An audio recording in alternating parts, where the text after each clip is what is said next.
Welcome to the next episode of the Quizmakers. Today, our guest is Robin Koller. Robin is the CEO and founder of Overmore Group, a group of companies focused on lead generation, lead processing. And we're going to talk a little bit today about how to generate leads and the importance of good quality leads. Hi, Robin. Welcome to the show. Thanks for having me, Boris. Nice to see you again. Yeah, you mentioned see you again. I probably should do a little, intro beyond just your title. So Robin and I, we worked together more than 10 years ago, probably. We'll just call it a decade ago. More than Um, 10.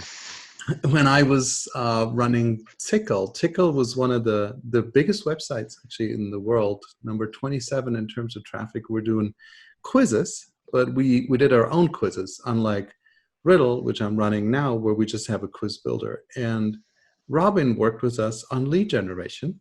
And even back then, quizzes were amazing for leads, right, Robin? We made some good business. It's been my career since. Yeah. So Yes, we did. you took that idea of generating leads from quizzes a lot further, right? Why don't you give us the quick backstory of Overmore Group, what you do today, and how you work with leads and your large selection of clients, ranging, I think, from BMW to Bentley, Intel, and many, many blue chip names, right? Yeah. Well, it did all start with Tickle, Boris. So Tickle was a fantastic quiz site, and there was an opportunity to put a lead generation capability into the user journey, I guess. And so we built originally a piece of software to capture and deliver data coming off the back of quizzes, and we still own and operate that software today. So we spent 12 years building that up and making it a real platform, a real system for trading data.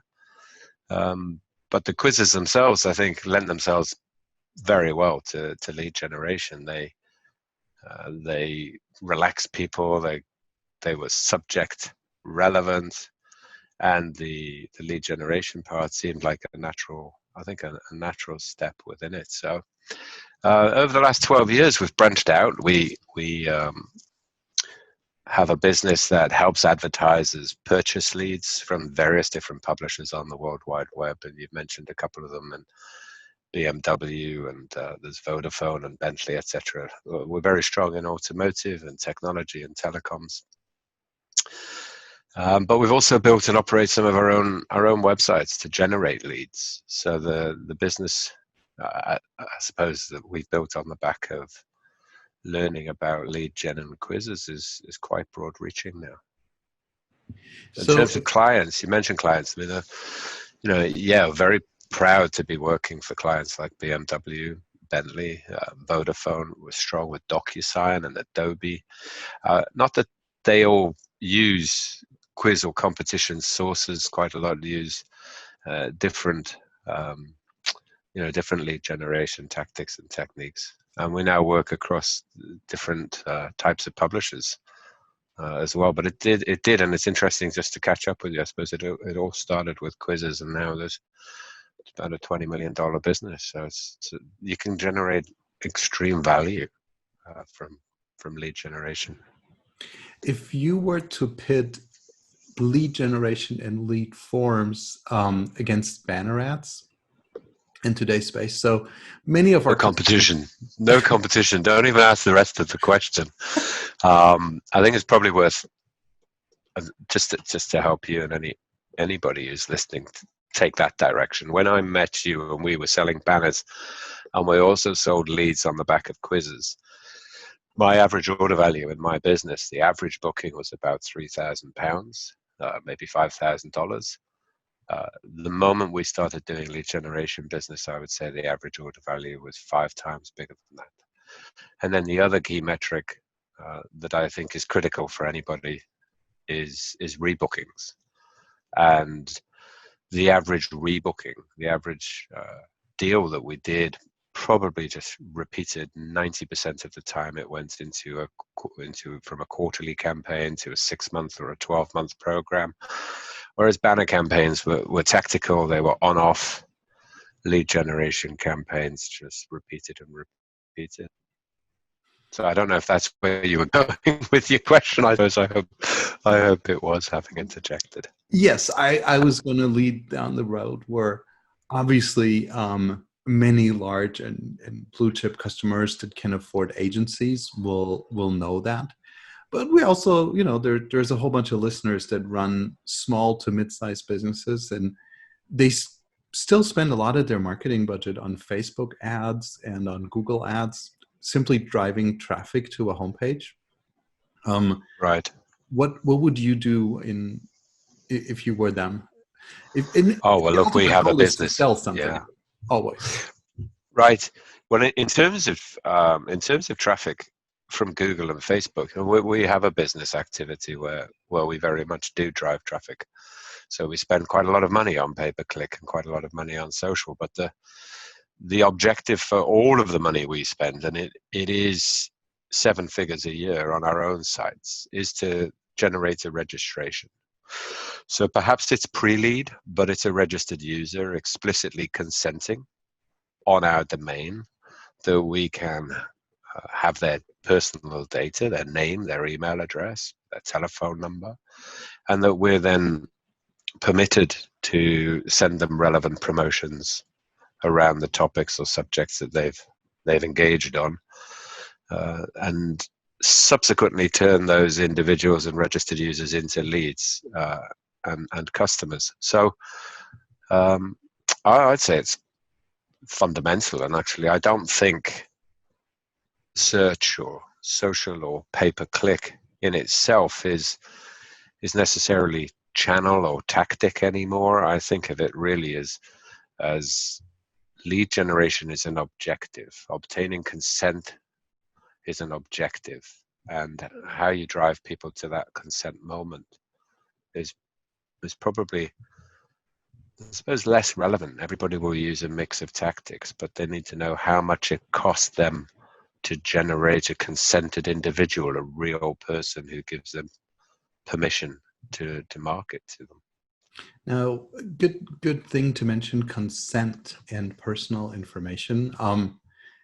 How much did the introduction of GDPR change your business? Did it drive out competition, or did it make it harder for everybody in the industry?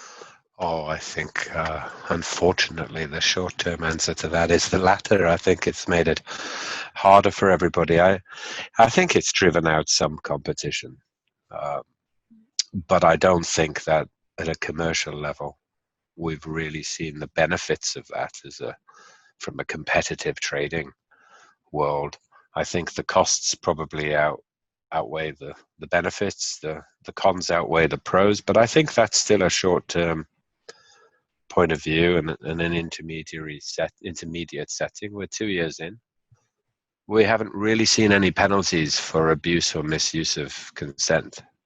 We've seen penalties for, if you like, the theft of data or the loss of data and lack of respect and the protection of data, but we haven't really seen too much in the field of consents and permissions and purposes. And when that comes, I think that'll separate the wheat from the chaff, Boris.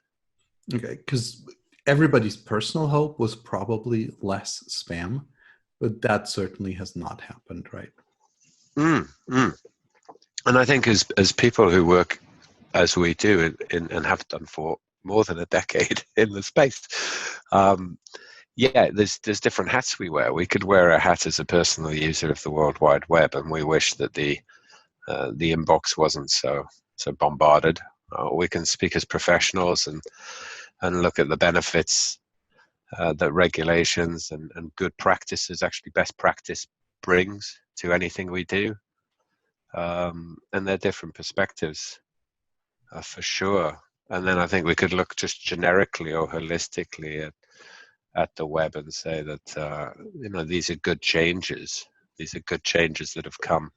But perhaps the real baddie boys out there, the baddies and the bots, they need a proper spanking from a regulator before they really do run off and go somewhere else. So, they probably do. They probably yeah. do. Another topic I wanted to touch base on, and both of us, we've been working on this for yeah, more than a decade, as we mentioned. It's just to focus on quality of leads. A lot of clients asked us just for sheer numbers, deliver 100,000 leads this week, and that's what you would get paid for. And we always tell people when they create a quiz and have a form to always make the form optional. Never force someone to enter data, because that will always lead to bad data entered. And bad data, I think, is completely valueless, right? And you've taken this a lot further with your companies, have you? Yeah, but the premise is the same, Boris. I mean, going back to consent, and I think we should get to value, but consent has to be freely given. And so as soon as you put a barrier up to somebody and tell them that they have to do something, you're going to introduce some mischief and some attempts to overcome those barriers without effect and freely given alternatives. So I don't think there's any point, and we certainly haven't seen any situation where a forced gateway produces better value. It does produce more volume, absolutely, but what we'll see is more noise. There will be a bad signal to noise ratio. People will increase the amount of nonsense they submit just to get past the form. And in fact, you may not be aware of this, but Ryanair, the chief executive of Ryanair, recently said that if people are forced to give their address for 2 weeks of quarantine, when they return to the UK, they'll probably say that it's number 1 Mickey Mouse Street, Disneyland. And I think that's, that you're talking about border controls there of people coming back through passport control. But his point is a very good one, that if you're forced to give some information, you will very quickly assess the likelihood of getting into trouble for providing nonsense, and then make your mind up. So far better just invite users to freely and respectfully give their information over to you if what you're putting in front of them is relevant. And in the end, it's value over volume. I think most of the volume sellers that I've met in the last 10 years or more, they never really think about the cost involved in separating the wheat from the chaff. They don't think about it from the buy side point of view, which is that a buyer of leads and a salesman would much rather make 10 phone calls and 10 sales than 1,000 phone calls and 10 sales. Right. And that's obvious. So why not just respect the customer, respect the individual, and try and separate the nonsense, get rid of the nonsense. Nonsense must be a top 5 waste in lead generation. And if you introduce barriers, you'll get more nonsense. Right. And always be honest what you're going to do, right? If you put a form on your website or at the end of a quiz, tell people what you're going to send them. Oh, absolutely. Absolutely. I think our experience in lead generation has been that if you are clear and you're fair with people, then the right people will signal clearly their interest and intentions towards an offer or an advert or an advertiser, and that will transfer to value. And again, going back to that point about separating the wheat from the chaff, if a salesman has to make 1,000 phone calls to make 10 sales, that's a significant cost. So they'd much rather making 10 phone calls for 10 sales, they're saving 990 calls or 990 employee minutes or hours or however long it takes to go through that call. So you also have to factor in the cost of noise. And perhaps a good analogy for everybody listening to a podcast in 2020 is that there's probably very little background noise and hiss as there was on a gramophone record or a tape cassette when we were kids growing up. So signal to noise ratio is something that all lead generators should think long and hard about, and they really should be thinking about trying to achieve 90, 98, 99% plus signal. Awesome. And as we mentioned in all our podcasts, quizzes have to be short and sweet and to the point. So is our podcast. So to finish off, I'd love to get a number out of you. People always ask us how they compare.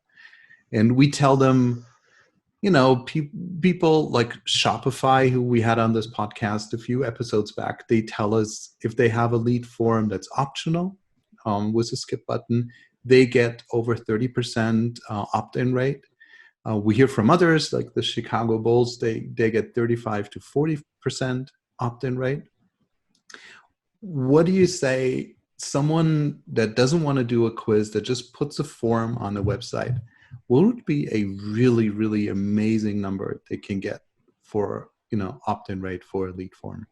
Oh, that's extremely difficult one to answer. But the percentages that you've talked about are extremely high.